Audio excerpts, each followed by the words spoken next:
পবিত্র ঈদুল আজহা বা কুরবানির ঈদ উপলক্ষে দেশজুড়ে ডিজিটাল ক্যাম্পেইন সিজন 24 শুরুর ঘোষণা দিয়েছে দেশের সুপার ব্র্যান্ড ও টেক জায়ান্ট প্রতিষ্ঠান ওয়ালটন। প্রতিবারের মতো এই সিজনে ওয়ালটন পণ্য ক্রয়ে গ্রাহকদের জন্য রয়েছে বিশেষ সুবিধা।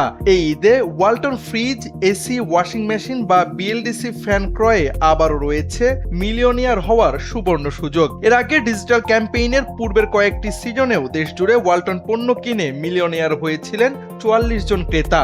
সিজন 24-এ মিলিয়নিয়ার সুবিধার পাশাপাশি ক্রেতারা পাচ্ছেন লাখ লাখ টাকার ক্যাশ ভাউচার, আর্জেন্টিনার ফ্যান জার্সি সহ নিশ্চিত উপহার। চলতি বছরের 8 এপ্রিল থেকে ঈদুল আজহা পর্যন্ত দেশের যে কোনো ওয়ালটন প্লাজা, পরিবেশক শোরুম বা অনলাইন প্ল্যাটফর্ম ই প্লাজা থেকে পণ্য ক্রয়ে এসব সুবিধা পাবেন ক্রেতারা। বুধবার রাজধানীর ওয়ালটন কর্পোরেট অফিসে অনুষ্ঠিত ডিজিটাল ক্যাম্পেইন সিজন 24-এর উদ্বোধনী অনুষ্ঠানে এসব তথ্য জানানো হয়। অনুষ্ঠানে সিজন 24-এর উদ্বোধন ঘোষণা করেন ওয়ালটন হাইটেক ইন্ডাস্ট্রিজ পিএলসির ব্যবস্থাপনা পরিচালক এস.এম. মাহবুবুল আলম। সে সময় উপস্থিত ছিলেন ওয়ালটন ফ্রিজের ব্র্যান্ড অ্যাম্বাসেডর, জনপ্রিয় চিত্রনায়িকা বিদ্যা সিনহা সাহা মিম এবং ফেস অব ওয়ালটন এসি জাতীয় দলের তারকা পেসার তাসকিন আহমেদ সহ প্রতিষ্ঠানের ঊর্ধ্বতন কর্মকর্তাগণ।